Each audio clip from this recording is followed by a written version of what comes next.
Mais je sais aussi qu'il y a un Dieu qui connaît mon cœur. Je sais ce que le monde dit de ma situation. Mais je sais aussi qu'il y a un Père qui a la solution.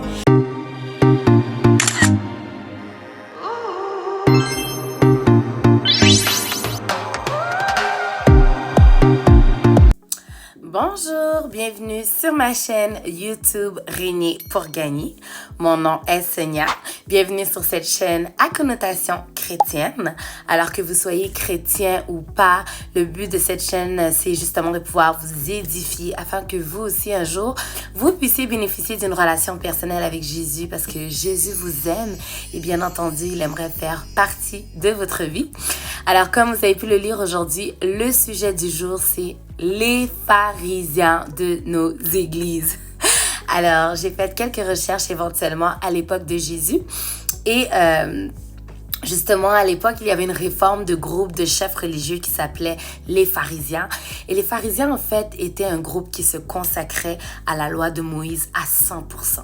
Ce que Jésus, en fait, reprocha aux pharisiens, c'est que c'était des personnes qui étaient très soucieux de suivre de manière très stricte et aussi légaliste la loi religieuse. Donc, pour être plus explicite dans le mot légaliste, ça veut tout simplement dire, en fait, des personnes qui sont excessives de manière religieuse, là, de tout ce qui touche la religion sont vraiment excessifs.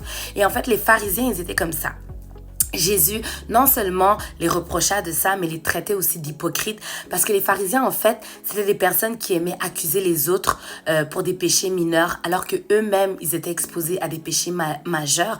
Et Jésus, en fait, prenait pas plaisir à ça parce que ça empêchait le peuple de Dieu à venir à Dieu. Le peuple sentait un fardeau parce qu'il y avait tellement de structures à suivre qu'il se disait, ben en fait, moi, je peux pas suivre Dieu parce que je suis un pécheur et que je suis pas digne. Et eux, c'est des personnes tellement parfaites parce que justement, les pharisiens aimaient cette image de donner l'image des personnes qui sont parfaites alors que c'était loin de là.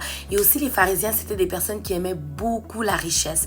C'est pas que Dieu a un problème contre la richesse, mais lorsque vous priorisez la richesse avant le royaume de Dieu qui est censé être l'amour, la compassion, la miséricorde, c'est là que ça venait déranger Jésus. Jésus prenait pas plaisir à ça. Et les pharisiens aussi, c'était des personnes qui aimaient se mettre dans les premiers rangs des synagogues pour se faire regarder des hommes. Ils aimaient également qu'on les appelle rabbins. À l'époque, rabbin voulait dire maître. Et les pharisiens prenaient aussi, des fois ils allaient dans les rues, ils faisaient des longues prières pour prouver aux gens en fait qu'ils étaient plus proches de Dieu, alors que ce n'était pas ça.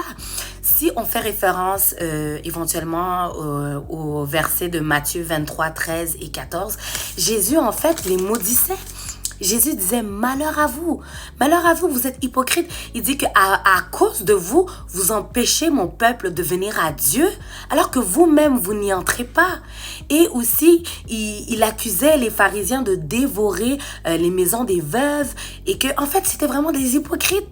Et si on fait un parallèle avec l'époque et la génération auquel on vit, je suis désolée, mais il y a encore des pharisiens qui ont cette mentalité dans les églises. Parce que beaucoup de personnes dans les églises ont tendance à critiquer l'apparence des gens.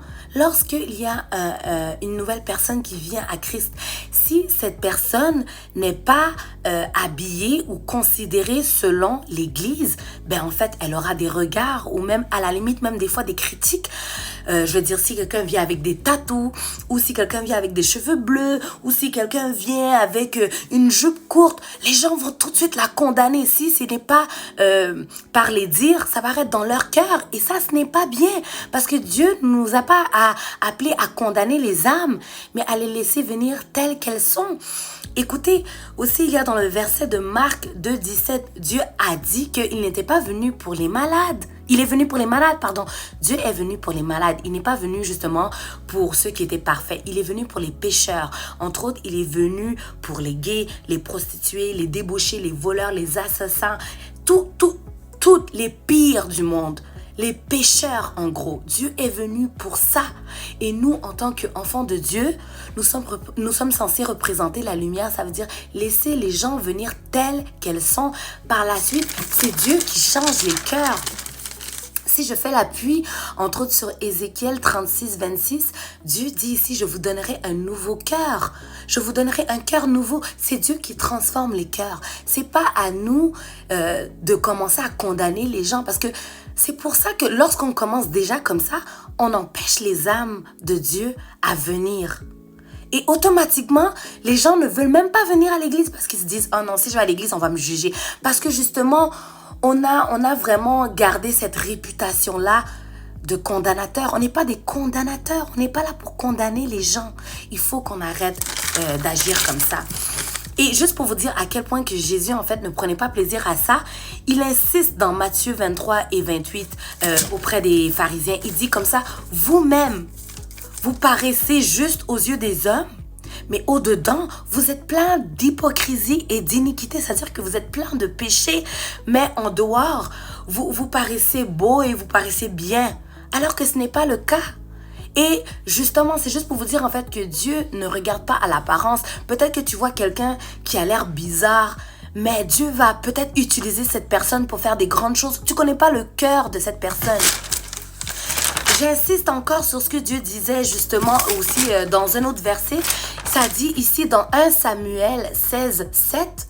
En effet, les gens regardent à ce qui frappe à l'œil. L'homme regarde à ce qui frappe à l'œil. Mais c'est Dieu qui regarde au cœur. Dieu regarde au cœur. Donc, les gens pensent que si t'es bien habillé, si t'es ci, si t'es ça, lui, ça doit être un vrai homme de Dieu, ça doit être une vraie femme de Dieu parce qu'elle est comme ça. Non! Ça ne veut absolument rien dire. C'est Dieu qui regarde au cœur et c'est Dieu qui change les cœurs. Église, cessons d'agir comme ça. Cessons de critiquer les gens. Cessons cet esprit de religion. Il y en a même, je vous dirais à la limite, même des pasteurs qui sont tellement religieux, qui commencent même à condamner le maquillage. Ils disent, oh, c'est l'esprit de Jézabel, le maquillage. Les boucles d'oreilles et tout ça. Là, on arrive même dans un esprit de religion. Ce n'est pas de Dieu. Il faut qu'on cesse ça. Il faut que ça s'arrête. Alors, écoutez, ce qui m'amène à vous dire en fait que on doit avoir un cœur de repentance. On doit venir vraiment avec un cœur de repentance à Christ. C'est Dieu qui change les cœurs. C'est lui qui change les vies. Nous, notre travail, c'est de faire venir les âmes à Christ. Le reste, c'est Dieu qui va le faire. Et si toi, tu n'es pas chrétien, que tu écoutes ce message, sache que Dieu t'aime. Sache que Dieu t'aime. Et je sais que pour l'instant, la chrétienté semble difficile à comprendre, mais si tu donnes ton cœur à Dieu et que tu viens avec un cœur repentant et que tu demandes à Dieu, écoute, je suis un pécheur, je viens tel que je suis, c'est à ce moment-ci que Dieu va se manifester en toi. Parce que Dieu veut que tu viennes avec un cœur repentant et que tu sois vulnérable, que tu admettes en fait que tu as besoin de lui pour manœuvrer ta vie, quoi.